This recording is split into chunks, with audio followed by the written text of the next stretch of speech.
রাতের আধো আলোয় গুলশানের সেই নির্জন এলাকায় যেন এক মুহূর্তে জেগে উঠল উৎসবের মতো কোলাহলে। মিল হাউসের গেট থেকে শুরু করে ছাদের কার্নিশ পর্যন্ত ঝুলছে ফুলের মালা আর ছোট ছোট হলুদ বাতির শিকল। মৃদু বাতাসে বাতিগুলো দুলছে, হলদেটে হলদেটে আলো জল জল করে জ্বলছে। সব কিছু মিলিয়ে মীর হাউস একদম রাজকীয় আলোয় রঙিন হয়ে উঠেছে। গেট খুলতেই গাড়িগুলো সারিবদ্ধ হয়ে ঢুকলো ভেতরে। হালকা শোরগোল হতেই আদনান উপরে থেকে নিজের রুমের জানালার পর্দা ফাঁক দিয়ে দৃষ্টি রাখলো সেদিকে। মুখে কোনো অভিব্যক্তি নেই, চোখ দুটো গভীর কিন্তু অদ্ভুত স্থিরতায় ভরা। আহাত গাড়ি থেকে নেমে রিধির জন্য অপেক্ষাই করছিল। যেই রিধি নিচে পা রাখতে যাবে সাথে সাথেই আহাত তাকে আবারও নিজের কোলে তুলে নিল। রিধি বুঝতে পারলো প্রতিবাদ করেও লাভ হবে না, তাই সেও হাতের কবজিতে আহাদের গলা পেঁচিয়ে ধরে নিজের ভারসাম্য ঠিক রাখার চেষ্টা করলো। এটা দেখে আদনানের ঠোঁটের কোণে অজান্তে এক টুকরো মৃদু হাসি ফুটে উঠল। সেদিকে তাকিয়ে বিড়বিড় করে বলল, অবশেষে তোর মতো একটা পাগলের গতি হলো। শত পাগলামি যুদ্ধ করে জিতে নিয়েছিস নিজের ভালোবাসাকে। আর আমি না পারলাম তোর মতো পাগলামি করতে, আর না পারলাম তোর থেকে তোর বোন চেয়ে নিতে। সেই 14 বছরের করা একটা ভুলের জন্য পূর্ণতা থেকে কয়েক কদম পিছিয়ে আছি আমি। শেষ কথাগুলো বলার সময় তার কণ্ঠে হালকা কম্পন হলো। চোখের ভেতর জমে থাকা অতীতের ছায়া যেন আবারও জীবন্ত হয়ে উঠল। হঠাৎ দরজা টোকা পড়তে ঘুরে তাকায় আদনান। আহিয়া দাঁড়িয়ে দরজার ফাঁক দিয়ে মাথা ভেতরে এনে উক্কি দিয়ে আছে। আদনানকে দেখেই সাথে সাথে সোজা হয়ে ভেতরে এসে দাঁড়ালো। মুখে অদ্ভুত দ্বিধা, যেন কিছু বলতে চায় কিন্তু সাহস পাচ্ছে না। আদনান গলায় একটা ক্লান্তি নিয়ে জিজ্ঞেস করল, কি কিছু বলবি? আহিয়া উপনিচ মাথা ঝাঁকিয়ে বলল, হুম। বল। রিধিকে নিয়ে সবাই চলে আসছে। আদনান সুজোড়া গুছিয়ে নিয়ে বলল, তো আমি কি করব? আপনি যাবেন না? আমরা তো সবাই ভাইয়ার রুমে ফিতা ধরার প্ল্যান করেছি। আহিয়ার এই বোকা বোকা কথা শুনে আদনানের মুখ মুহূর্তে শক্ত হয়ে গেল।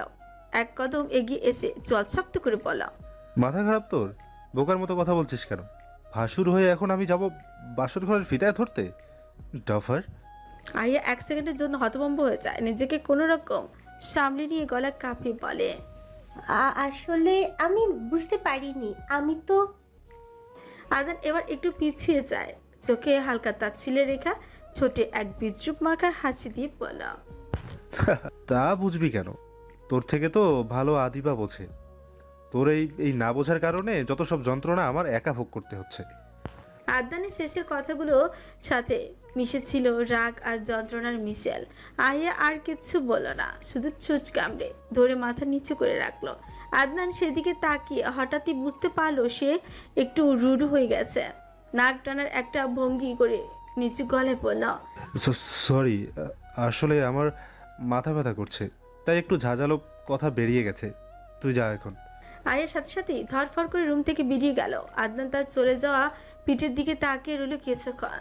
চোখের আড়াল হতেই নিজের ভেতরে ক্রোধটাকে নেভানোর জন্য সামনে থাকা সোফায় ড্রিম করে এক লাথি মারল। সত্যি সত্যি তার এখন মাথার যন্ত্রণা করছে, তাই দুই হাত দিয়ে চুলগুলো টেনে নিয়ে নিজের চোখ বন্ধ করে শান্ত থাকার চেষ্টা করল।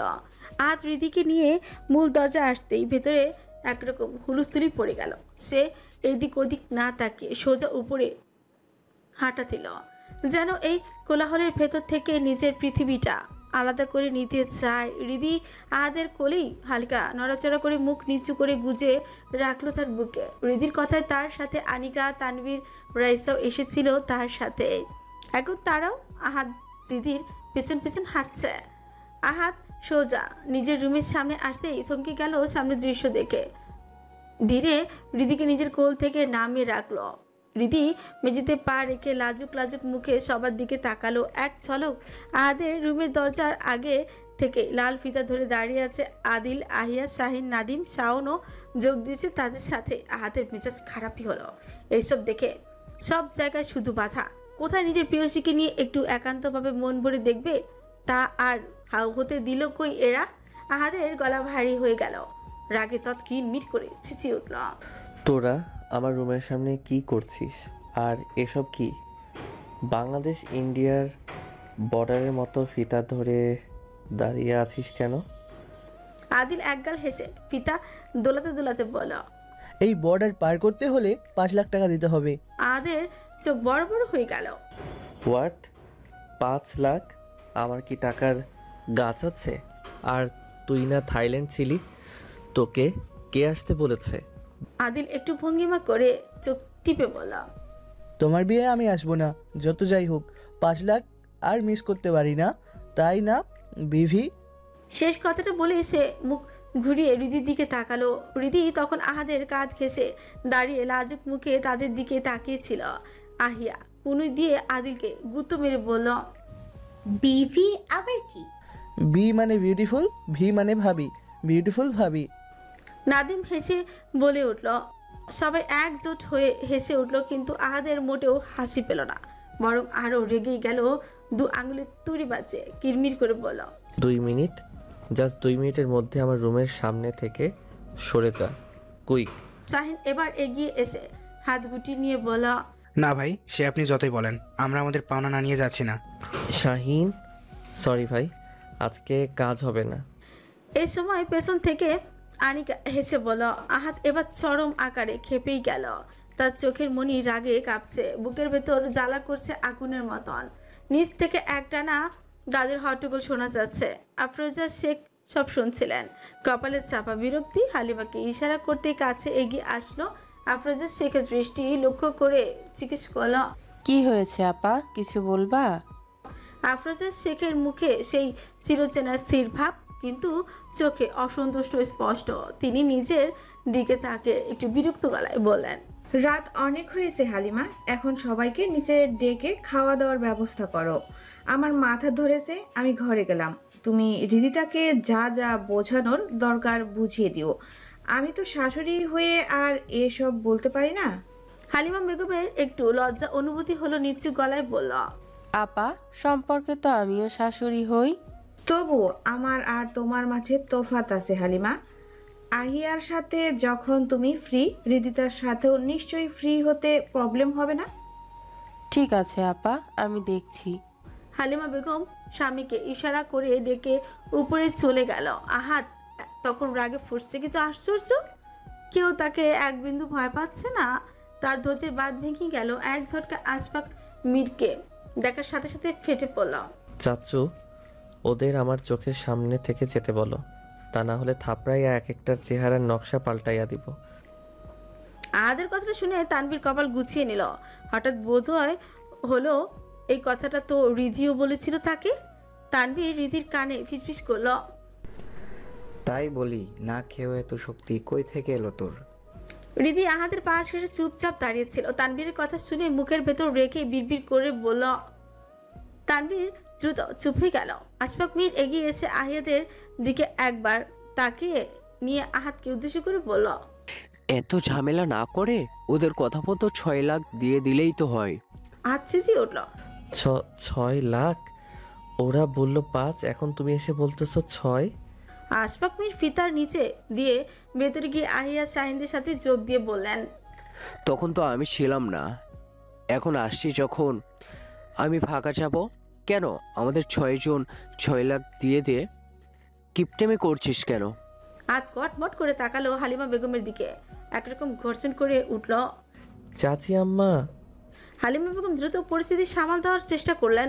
নিজের স্বামীর দিকে তাকিয়ে রেগে রেগে বললেন, তোমার কি লজ্জা শরম সব গেছে? ভাতিজার বাসর ঘরে বাচ্চাদের সাথে ফিতা ধরেছ। আশফাক মীর কাজ ছাকিয়ে নির্বিকার ভঙ্গিতে বললেন, আশ্চর্য, আমি কি বুড়ো হয়ে গিয়েছি? আর ভাতিজা টাতিজা আমি চিনি না, টাকা দিবে ঢুকতে পারবে ব্যাস। তার কথা সবাই সম্মতি জানালো, কেউ এক বিন্দু ছাড়তে নারাজ। বুকে হাত ভাঁজ করে ঠায় দাঁড়িয়ে রইল। হালিমা বেগম মাথা নাড়ালো, তাদের কাঁধে মুখে বিরক্তি চাপ। আহাত শেষমেশ তার কোনো উপায় দেখলো না। সাইন চেক বের করে দিতেই আহাত চেকে সাইন করে দিল। এরপর ফিতা কাটতেই তাদের উপর ফুল ছিটিয়ে ভেতরে ঢুকতে দিল। রুমে পা রাখতেই হৃদির ভেতরটা অদ্ভুতভাবে কেঁপে উঠল। আহিয়া এসে তাকে খুশিতে জোরে ঝাপড়ে ধরল। রিধি হালকা হাসার চেষ্টা করে আহিয়ার পিঠে হাত রাখলো আর চোখে তাকালো আহাতের দিকে। দৃষ্টি মিলতে আহাত এক চোখ টিপে দিল। এতেই লজ্জা পেয়ে দ্রুত নজর সরিয়ে নিল রিধি, কিন্তু সেই গোপন মুহূর্তটা দেখে ফেলল আদিবা। সে আহাদের দিকে তাকিয়ে ফিউচিয়ে বলল, ভাইয়া তুমি রিদি আপু, রিদি ভাবি না আপু ভাবি। আদিবা দ্বিধায় পড়লো, বুঝতে পারলো না কি বলে সম্বোধন করবে। তার কথা উপস্থিত সবাই হেসে ফেলল। হালিমা বেগম হেসে মেয়েকে বোঝালেন, কি আপু ভাবি করছিস? ভাবি ডাকবি এখন থেকে। আদিবা মাথা নাড়িয়ে সংশোধন করে নিয়ে আবারও ভাইয়ের দিকে তাকিয়ে জিজ্ঞেস করলো, তুমি ভাবিকে চোখ মারলে কেন? আমার বউকে আমি চোখ মেরেছি, তাতে তোর কি? আহাদের এই সহজ স্বীকারোক্তিতে চোখ বড় বড় হয়ে গেল। রিধির মুখটা আরো লাল হয়ে গেল, চোখ নামিয়ে গলা খুসখুস করে কেসে উঠল। হালিমা বেগম দ্রুত রিধির পিঠ চাপড়ে ঋতুকে বললেন, ঋতু পানি নিয়ে আয়। ঋতু পাশের টেবিল থেকে এক গ্লাস পানি এনে দেয় রিধিকে। রিধি বিছানার এক কোণে বসে ছকছক করে পানিটা খেয়ে নেয়। হালিমা বেগম এবার মিষ্টি নিয়ে মিষ্টি মুখ করায় রিধির। এরপর একে একে সবাই একটু একটু করে রিধির মুখে মিষ্টি দেয়। এরপর রিধি মিষ্টি তেমন পছন্দ করে না, তবুও শালীনভাবে সবাইকে খুশি রাখতে প্রতিবারই মুখে নিল একটু করে। কিন্তু মুখে বেশি মিষ্টি পড়তে মুখ বিকৃত হয়ে গেল। সেটাই নজর পড়ল আহাদের। সেই কণ্ঠ গম্ভীর করে বলল, এবার থামো সবাই, আর কত মিষ্টি খাওয়াবে ওকে? পরে দেখা যাবে। আমার বউটারে পিঁপড়ার বংশধর তুলে নিয়ে গেছে। আশফাক মীর কটাক্ষ করে বলে উঠলেন, হ্যাঁ, পিঁপড়ার তো আর জীবনের মায়া নেই। এই কথায় সবাই হো হো করে হেসে ফেল। আরও কিছুক্ষণ চলল হাসি ঠাট্টার আমেজ। অবশেষে হালিমা বেগম সবাইকে নিচে পাঠিয়ে দিলেন খাওয়া দাওয়ার অজুহাতে। সবাই একে একে বেরিয়ে যেতে এই ঘরটা ধীরে ধীরে নিস্তব্ধ হয়ে গেল। রিদিতা তখনও চুপচাপ বিছানার এক কোণে গুটি সুটি হয়ে বসে আছে। তখনই রুমে সে সম্পূর্ণ একা। বুকের ভেতর কেমন কেমন করছে তার। সে ধীরে চোখ বুলালো চারিপাশে। আহাদের সেই রুমটা সাদা আর লাল গোলাপের সাজে সজ্জিত, মেঝেতে আর সাদা বিছানায় লাল গোলাপের পাপড়ি ছড়ানো। রুমের প্রতিটি কোণায় জলজল করছে হলদেটে ক্যান্ডেল। সেই আলোয় রিধির মুখে উষ্ণতা পড়েছে। সেই আলোয় রিধির মুখে পড়েছে উষ্ণ ছায়া। মাঝে মাঝে মৃদু বাতাসে গোলাপের গন্ধ এসে তার নাকে সুসুরি দিচ্ছে। সবকিছু মিলিয়ে তার কেমন অস্বস্তি অনুভব হচ্ছে। এমন অনুভূতি সে আর আগে কখনো অনুভব করেনি। হঠাৎ দরজা বন্ধ হওয়ার শব্দ হতেই কেঁপে উঠল তার কোমল দেহখানা। চোখ তুলে তাকাতেই দেখে আহাদ দাঁড়িয়ে আছে। শুধু দাঁড়িয়ে নি, কেমন করে যেন চেয়ে আছে তার দিকে। রিধির বুকের ভেতরটা কেমন থকথক করে উঠল। চোখের পাতা কাঁপছে বারবার। নিঃশ্বাস রোধ করে শাড়ির এক কোণ মুঠোয় চেপে ধরল আহাদ। এক দীর্ঘ নিঃশ্বাস টেনে নিল, যেন বহু প্রতীক্ষার শেষে একটু স্বস্তি পেল সে। এক মুহূর্ত চুপ থেকে তাকিয়ে রইল তার প্রিয়সী সেই লাজুক রাঙা মুখের দিকে। সরু চোচের কম্পন, নাকের জগায় বিন্দু বিন্দু ঘাম, কপালে ঝুলে থাকা চুলের গোছা, সব মিলিয়ে যেন এক পরিপূর্ণ চিত্রকর্ম। সেই মুখ দেখে তার ছোঁচে পরিপূর্ণতার হাসি ফুটে উঠল। সে একটু এগিয়ে হঠাৎই থাপ্পাস করে বিছানায় এলিয়ে পড়ল। তার এমন আচরণে রীতি ধরফর করে উঠে দাঁড়িয়ে গেল। আহাত ঘাড় কাজ করে শিকুচকে থাকালো সেদিকে। গলা খানিকটা ভারী করে বলল, কি হলো? দাঁড়িয়ে পড়লে কেন? রীতি কেমন নিঃশ্বাস বন্ধ করে দাঁড়িয়ে আছে। কোনো শব্দ বের হলো না মুখ থেকে। হাতের তালু ঘেমে যাচ্ছে এক নাগারে। হাত আবারও গলা নামিয়ে ডাকলো, এদিকে এসো। রীতি নাসূচক মাথা নাড়লো, অর্থাৎ সে আসবে না। আজ সরু চোখে করে তাকালো, কণ্ঠে কঠোরতা এনে বলল, রিদি, আমি দ্বিতীয়বার বলবো না। কিন্তু রিধি একইভাবে ছায় দাঁড়িয়ে রইল। আদের এবার মেজাজ খারাপ হলো। আজও সে তো একটু শুধু কোলেই মাথা রেখে শুবে বলেই ডাকছে, এর বেশি কিছু তো করতো নাকি? তবে এই আল্লাহর বান্দি তার অবাধ্য অনুভূতিগুলোকে জাগিয়ে তোল। সে একটা বাঁকা হাসি দিয়ে বিছানা ছেড়ে উঠতে রিধি দরজার দিকে ছুট লাগালো। তবে দরজা খুলে বের হতে পারলো না। তার আগেই সেই দরজার সাথে পিঠ ছেঁকিয়ে গেল। দুপাশে থেকে আহাদের হাতের বাঁধনে বন্দী হয়ে গেল। বাতাসে রিধির নিঃশ্বাস জড়িয়ে আসছে। ঠোঁট শুকিয়ে এলো, চোখ বড় বড় করে তাকিয়ে রইল আহাদের মুখের দিকে। কোনো রকম জিভ দিয়ে ঠোঁট ভিজিয়ে নিয়ে আমতা আমতা করে বলল, আমি না আপনার ভাবিজি হই, প্লিজ দূরে থাকেন আমার থেকে, কাছে আসবেন না। রিধির কণ্ঠটা কেঁপে উঠলো। ভয় আর লজ্জা মিলেমিশে অন্যরকম শোনালো। আহাত হেসে ফেলল রিধির কণ্ঠে এই অনুনয় শুনে। ঝুঁকে একদম কানের কাছে গিয়ে ফিসফিস করে বলল, আমি ভাবিজির সাথে রোম্যান্স করব, আমার আপত্তি নেই। তাছাড়া আপনি আমার বিয়ে করা হালাল ভাবিজি, অধিকার আছে আমার। আহাদের ফিসফিস শব্দের সাথে সাথে তার তপ্ত নিঃশ্বাস আশ্রয় পড়ল রিধির কানে। আহাত মুখ তুলে ধীরে ধীরে রিধির মুখোমুখি এনে থামালো। রিধি শক্ত করে চোখ বন্ধ করে আছে। এটা দেখে আবারও কিঞ্চিৎ হাসলো আহাত। মৃদু ফু দিয়ে বাতাস দিতে লাগলো রিধির মুখে। এতে রিধি আরো শিহরিত হলো। আচমকা আহাত তাকে তুলে নিয়ে বসালো বিছানার পাশে। নিজেও হাঁটু মেরে বসলো তার সামনে। তার কোমল হাত দুটো নিজের উষ্ণ হাতের মুঠোয় নিয়ে নিল। কিন্তু রিধি তখনও চোখ খুলছে না। আহাত তর্জনী আঙুল দিয়ে রিধির চিবুক হালকা তুলে গলার স্বর নামিয়ে বলল, এই আল্লাহর বান্দি, এই তাকাও আমার দিকে। রিধি ধীরে ধীরে তার কম্পিত চোখ জোড়া খুলতেই দৃষ্টি মিলল আহাদের সেই গাঢ় বাদামি ঘন পাপড়িযুক্ত গভীর চাহনিতে। রিধির সরু উষ্ঠজোড়া থিরথির করে কাঁপছে। সে বেশ ভালো করে বুঝতে পারছে এই মুহূর্তের ওজন। এই এমন সময় আহাত তার উরুর উপর তুলে নিল রিধির পা দুটো। রিধি হকচকে সরিয়ে ফেলতে চাইল। হাত শক্ত করে ধরে মাথা নাড়ে ইশারা করে না সরাতে। রিধি নজর বন্ধ হয়ে যায়, একদম স্থির হয়ে শুধু তাকিয়ে থাকে সেই নির্লিপ্ত মুখটার দিকে। আহাত পাঞ্জাবির পকেটে হাত দিয়ে একজোড়া সোনালি চিকন শব্দহীন পায়েল বের করে আনলো। শাড়ির পার উঁচু করে পরিয়ে দেয় রিধির পায়ে। পায়েলের সোনালি রঙে কেমন ঝলমল করে উঠলো তার ফর্সা পায়ের পাতা। সে আলো আহাদের মুখেও এক অদ্ভুত তৃপ্তি ঝরে পড়ল। রিধির চোখ ছলছল করে উঠল, ভিজে গেল চোখের পাপড়িগুলো। অবচেতনই তার মনের কোণে এক অদ্ভুত লোভ জেগে উঠল। আহাদের গাল ভর্তি খোঁচা খোঁচা দাড়িগুলো একটু ছুঁয়ে দেখার খুব ইচ্ছে জাগলো। আজ সেই দৃষ্টি লক্ষ্য করে নরম কণ্ঠে শুধল, এভাবে তাকিয়ে কি দেখছো? রিধি একটা ঠোক গলতকরণ করে কণ্ঠ কাঁপিয়ে মিনমিন করে বলল, আপনার গালের এই খোঁচা খোঁচা দাড়িগুলো খুব সুন্দর, একটু ছুঁয়ে দেখতে পারি?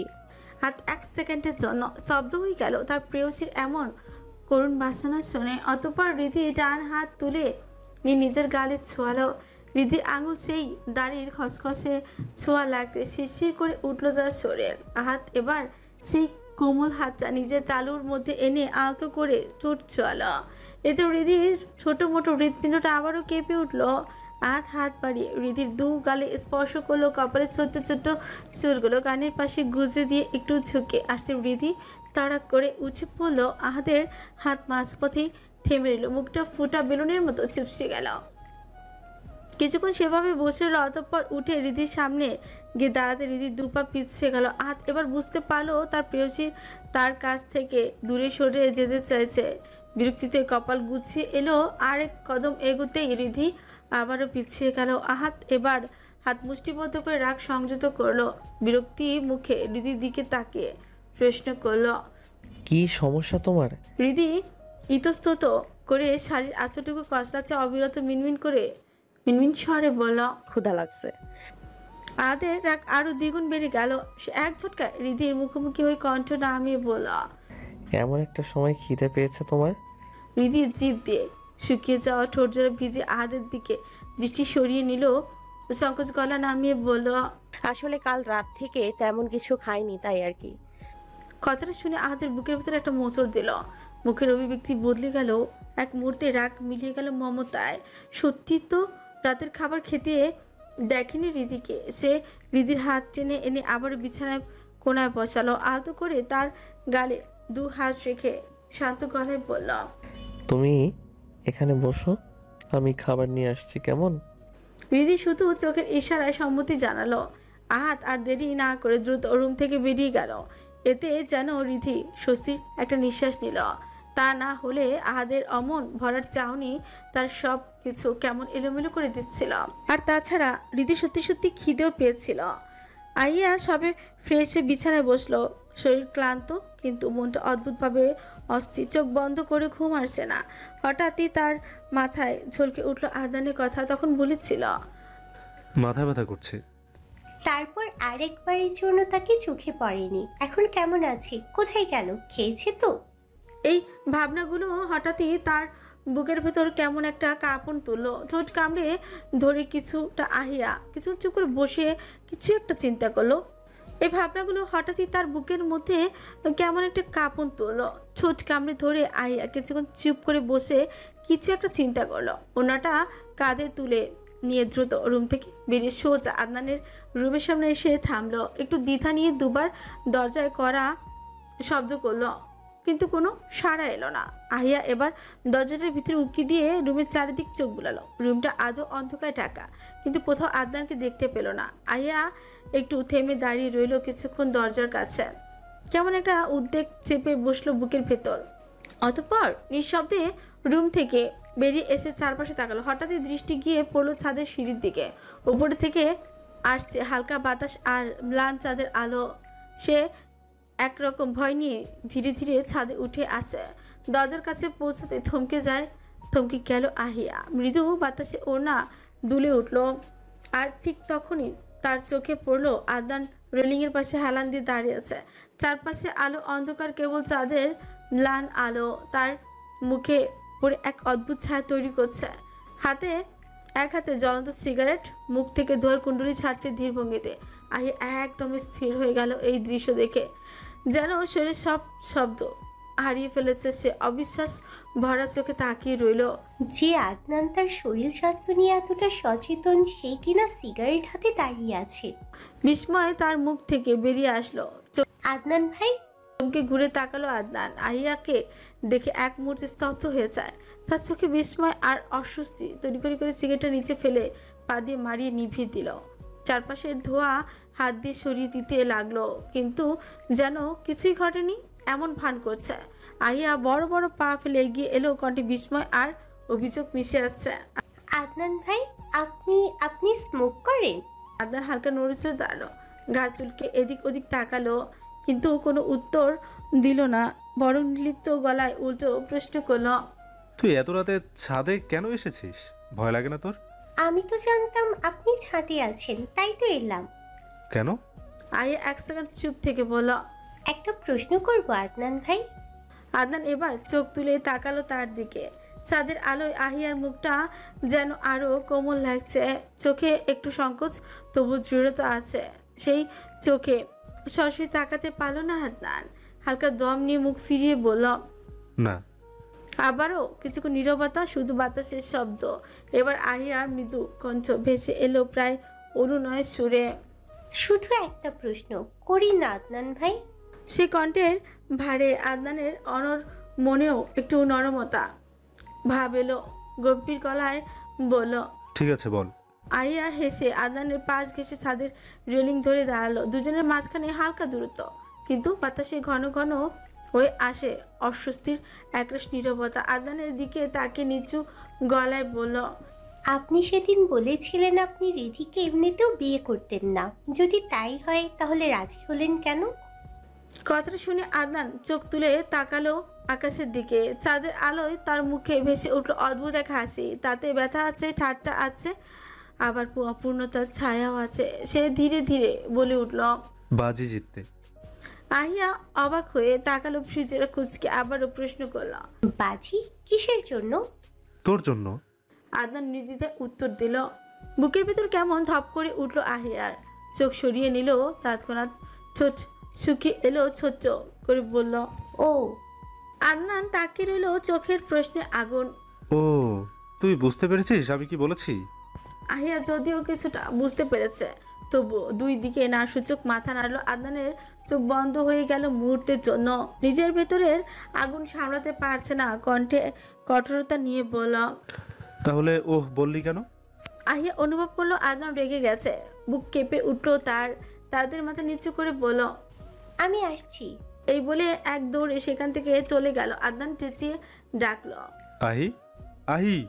তার গলা কাঁপছে, কিন্তু ততক্ষণে আহিয়া আধো অন্ধকারের ভেতর মিলিয়ে গেছে। আদনানের নিজের ক্রোধ সামলাতে না পেরে পাশের একটা ফুলের টবে জোরে লাথি মারল। মাছের চপচা ভেঙে টুকরো হয়ে ছড়িয়ে পড়লো ছাদের কোণে। আদনান আবারও একখানা সিগারেট জ্বাললো, মুখে পুড়ে এক দীর্ঘ টান দিল। ধোয়ার কুণ্ডলি ছড়িয়ে গেল মৃদু বাতাসের সাথে। এদিকে নিচতলায় এখন একেবারে নিস্তব্ধতা। ডাইনিং রুমের বাতিগুলো হালকা জ্বলছে। আহাত নিচে কাউকে দেখতে পেল না, যেহেতু অনেক রাত হয়েছে, আবার সবাই ক্লান্তও ছিল, তাই যে যার মতো নিজের রুমে চলে গেছে। আহাত পানিকে কয়েকবার ডাকলো, তবে তার সাড়া পেল না, তাই নিজেই রান্নাঘরে ঢুকে দেখলো খাবার কি কি আছে।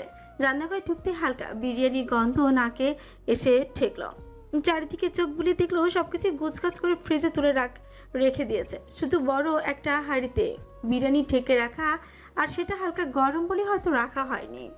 হাত কিছুক্ষণ দাঁড়িয়ে ভাবলো কি করবে, অতঃপর একটা প্লেট আর চামচ হাঁড়ির উপর রেখে হাঁড়ি সহ তুলে উপরে চলে গেল। এমন সময় রুম থেকে হালিমা বেগম পানির বোতল নিয়ে বেরিয়ে আসে, আর চোখে পড়ে হাত হাঁড়ি নিয়ে সিঁড়ি দিয়ে উপরে যাচ্ছে। এদিকে বানিও বেরিয়ে আসে। সে হাতের ডাক শুনেছিল, তবে সে আসতে আসতে ততক্ষণে আহাত চলে গেছে। হালিমা বেগম এটা দেখে এগিয়ে এসে অবাক হয়ে বললেন, বানিয়াপা, এটা কি দেখছি আমি? এই পাগল ছেলে কি পুরো হাড়ি নিয়েই ওপরে চলে গেল? বানি শাড়ির আঁচল দিয়ে চোখ মুখ মুছে নিয়ে বলল। হালিমা বেগম হেসে উঠে বললেন, সে ঠিক আছে, কিন্তু তাই বলে হাড়ি সহ কে খাবার নিয়ে যায় বউয়ের জন্য? তার কথা শুনে বানি আর হাসি চেপে রাখতে পারল না। দুজনে একে অপরের মুখের দিকে তাকে হু হু করে হেসে উঠল। আহাদের সজ্জিত রুমটায় তখন পিনপতন নীরবতায় ভরপুর। চারপাশে মোমবাতির হলুদ আলোয় সাদা লালের মিশেলে তৈরি হওয়া একটা অদ্ভুত রোমান্টিক আবেশ, কিন্তু রীতিতার মন যেন ঠিক তার বিপরীত উদ্বিগ্ন, লজ্জায় কুকড়ে থাকা। ভয়ে বুক ধরফর করছে। সে চুপচাপ বসে হাত দুটো কোলের মধ্যে জড়ো করে রেখেছে, বারবার পিটপিট করে খুঁটিয়ে খুঁটিয়ে দেখছে প্রতিটি কোণ। এমন সময় দরজা খোলার শব্দে চমকে তাকায়। হাত রুমে ঢুকেছে, হাতে একটা হাঁড়ি। রীতি ছট করে দাঁড়িয়ে পড়লো, চোখ কপালে উঠে গেল আহাদের কাঞ্জে, মুখ প্রসারিত হয়ে গেল, আবার লজ্জার রেখাও ফুটে উঠল। আমি খিদে পেয়েছে বলেছিলাম বলে এই লোকটা হাড়ি সহ নিয়ে আসবে? আমি কি এখন বসে বসে হাড়ির সামনে নিয়ে খাবার খাবো নাকি? আহাদ এগিয়ে এসে বাচ্চাদের মতো সরল ভাবে জিজ্ঞেস করল, এটা কোথায় রাখবো? রীতির মাথা আরো বেশি গুলিয়ে গেল। সে কি করে বলবে কোথায় রাখবে? আহাদ নিজেই চারিদিকে একবার তাকিয়ে কার্পেটের এক কোণায় রাখলো হাঁড়িটা। এবার আর চুপ থাকতে না পেরে রীতি বিস্ময় স্বরে বলে উঠল, কি করছেন আপনি? দেখছো না, খাবার নিয়ে এলাম। তুমি তো বললে তোমার খিদে পেয়েছে। রীতি কুণ্ঠিত গলায় বলল, হ্যাঁ, তাই বলে হাড়ি সহ নিয়ে আসবেন? কাজ ছাকি বলল, তোমার কতটুকু প্রয়োজন সেটা তো জানি না, তাই নিয়ে এলাম। আর তাছাড়া হাত এবার ধীরে রীতির একদম কাছে এসে দাঁড়ালো। ধীরে হাত তুলে কানের পাশে নেমে আসা চুলের গোছা আলতো করে গুজে দিয়ে গভীর নেশাময় কণ্ঠে বলল, তাছাড়া পরের বার যেন কাছে এলে বলতে না পারো আমার খিদে পেয়েছে। একটা অদ্ভুত শিহরণ বয়ে গেল হৃদির শিরায়। হাত এবার হাঁটু মুড়ে বসে প্লেটে খাবার তুলে নিল, অতঃপর হৃদিকে বিছানায় বসিয়ে নিজেও বসলো তার মুখোমুখি হয়ে। রীতির এমন অনুভূতি হলো যেন তার বুকের ভেতর ছোট্ট কোণে ঢেউ উঠেছে বারবার। চোখ নামিয়ে রাখলো খাবারের প্লেটের দিকে। আজ সে দৃষ্টি লক্ষ্য করে নরম গলায় জিজ্ঞেস করল, বেশি খিদে পেয়েছে? রিধি তাকাতেই দেখলো আহাত ঠিক ওর ভেতরটা ভেদ করে তাকে আছে। তার গলা শুকিয়ে এলো, কণ্ঠ থেকে শব্দ বের হলো না, শুধু ছোট্ট করে বলল, আধ হেসে ফেলো। নড়ে চড়ে আরেকটু কাছে গিয়ে বসলো, চামচ ভর্তি খাবার তার দিকে এগিয়ে দিয়ে দিল, চোখের ভাষায় বলল, খেয়ে নাও। রীতি একটু ইতস্তত করলেও ভেতরে ভেতরে এক অনাবিল আনন্দ ছড়িয়ে পড়ল। যাকে পাবে না বলে এতদিন তার ভেতরে জ্বলছে, আজ সে তার সামনে বসে তাকে নিজের হাতে খাইয়ে দিচ্ছে। এর থেকে বড় পাওয়ার কি হতে পারে? চামচটা মুখে নিতেই হৃদির চোখে করে বিন্দু বিন্দু অশ্রুকণা জমা হলো। মুখে খাবার থাকা সত্ত্বেও ঠোঁট জোড়া কেমন ফুলে উঠেছে অভিমানে। হাত তৎক্ষণাৎ প্লেট নামিয়ে তার মুখের দিকে তাকালো। স্পষ্ট বুঝতে পারলো তার প্রেয়সীর মনে অভিমান জমেছে। সে আলতো করে তার গালে হাত রাখলো, বৃদ্ধাঙ্গুলি দিয়ে অশ্রুকণা মুছলো, গালে হাত বুলিয়ে জিজ্ঞেস করলো, কি হলো? খারাপ লাগছে? হালকা নাক টানা শব্দ করে না সুযোগ মাথা নাড়ল রিধি। আহাত আবারও কোমল স্বরে পড়ল, তাহলে? রিধি ফ্যাচফ্যাচ করে নাক টেনে হাতের পিঠদার নাকটা মুছে নিয়ে বলল, আপনি যখন আমাকে আপনার করেই নেবেন, তাহলে আমাকে এত কষ্ট দিলেন কেন? কেন সেদিনই সবাইকে বলেননি? কেন সেদিনই আব্বুর কাছ থেকে আমায় চাইলেন না? কথাগুলো তীরের মতো বিঁধল আহাদের হৃদয়ে। সে গভীর নিঃশ্বাস টেনে আহত গলায় বলল, ইচ্ছে করে কষ্ট দিতে চাইনি দিদি, আমি শুধু চেয়েছিলাম তোমাকে নিরাপদে রাখতে। ভাবিনি তোমার সাথে এমন ভয়ঙ্কর কিছু ঘটতে পারে। আর তাছাড়া আমি যদি সেদিনই এসব বলতাম, তোমার হিটলার বাপ কখনোই মেনে নিত না।